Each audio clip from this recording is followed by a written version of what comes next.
anybody watching this, I consider you a true American. I consider you a patriot. You need to talk to other fellow like-minded people. They need to be a little more vocal, because we cannot let these people who actually are Americans, we cannot let them fall into the sin of omission third. So Nazi Germany, a third of the people were willing to kill or turn in another third. Well, okay, cool. So you got those two sides going on. What happened to the other third? They just took a blind eye. They didn't want to see it. I'm not going to look. I don't want to see what's going on. We cannot let true Americans do that. You know, I played the other night this great quote from Boondock Saints. It applies to this. Evil does not need, or all evil needs to survive is good men to do nothing. That simple, right? So, in that, I want to read this. This is from one of the most important documents of America. One of the founding documents, okay? Here it is. Declaration of Independence. First paragraph. When, in the course of human events, it becomes necessary for one people to dissolve the political bonds which have connected them with another, and to assume among the powers of the earth the separate and equal station to which the laws of nature and of nature's God entitle them, a decent respect to the opinions of mankind requires that they should declare the causes which impel them to the separation. All they're saying is, when you have tyrannical leaders that good people need to separate from, are required, are duty-bound to separate from this tyranny, this enslavement, this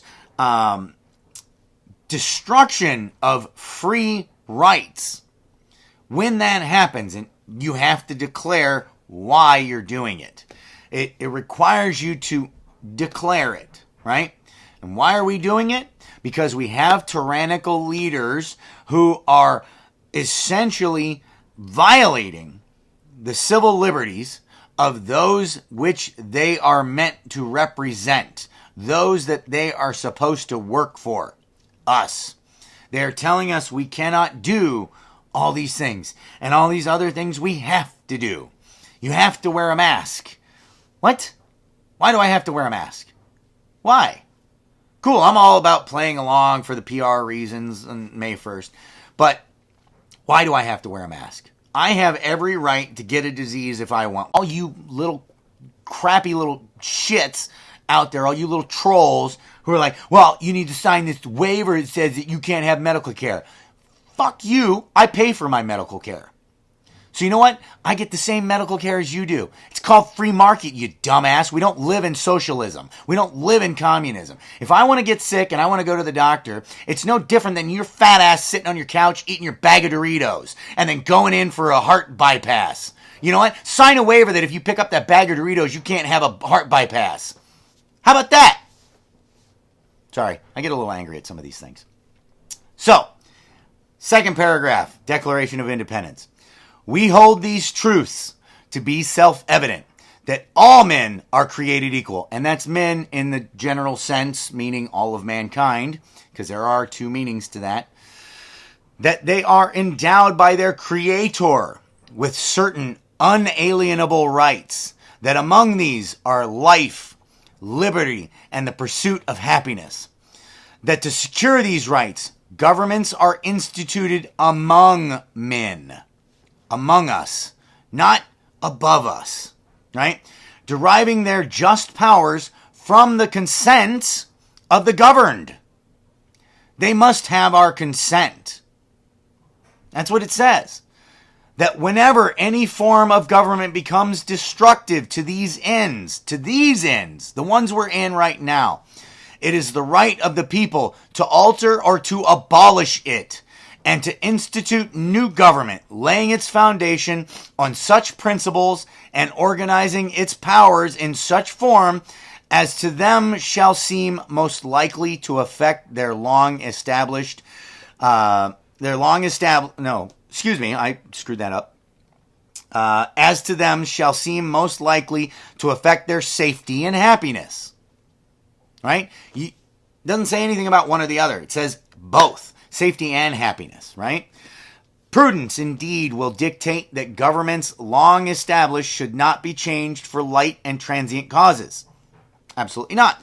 We put up with this for a long time, them chipping away at little values, right? Little pieces of freedom. And accordingly, all experience hath shown that mankind are more disposed to suffer while evils are sufferable than to right themselves by abolishing the forms to which they are accustomed. You get people who will just sit there. It's a thing, right? They won't do anything. They'll be comfortable in their slavery. They just be happy with it. But when a long train of abuses and usurpations pursuing invariably the same object evinces a design to reduce them under absolute despotism, right? Despotism is well, here, I'll give you the dictionary definition real quick. That way, you're not going off of my thing. Despotism is defined as the exercise of absolute power, especially in a cruel and oppressive way. So let me give that to you again. But when a long train of abuses and usurpations pursuing invariably the same object evinces a design to reduce them under absolute despotism, it is their right, it is their duty to throw off such government and to provide new guards for their future security. You understand that? We are responsible for first trying to fix it. If it cannot be fixed, to overthrow it and reestablish it. That is our duty as Americans. Every one of you are an American. We have to give this a chance. We're going to stand up to the bullies. We're going to make them back down. And if they don't, then we have another duty that we must fulfill as Americans. We cannot stand for this anymore. And I hope everybody has learned the lesson that we cannot be divided into these little groups that they can violate separately. State lines are part of this. Just because you're down in Florida and they're letting you go a little bit doesn't mean you shouldn't get your ass up to New Jersey and fight for them. Because if they can do it there, they can do it in your state later. If you're in Texas, and just because your governor is letting go, by the way, they just sentenced that salon owner to 7 years in Texas. But just because, or 7 days, 7 days of jail in Texas. Just saying, how good can it be? But just because they're doing that, just because they're backing off a little bit, and in another state they're not, if they win there and they show that they can do it there, the next time you have a Democrat in office, they can do it to you. We need to stand up together to fight this. They've been screwing the people on the medical freedom aisle for years. They've been screwing guys in the Second Amendment for years, but they've never come together. If they came together and the rest of us said, you know what? No, that's not right. And we stood with them. Oath Keepers, 3%ers, all of these guys, if they stood together and said, no, you don't get to violate anybody's rights, it would never happen. They would be afraid of us. And they would know that we were willing to cross those lines to stand up as Americans. And that is what we have to do.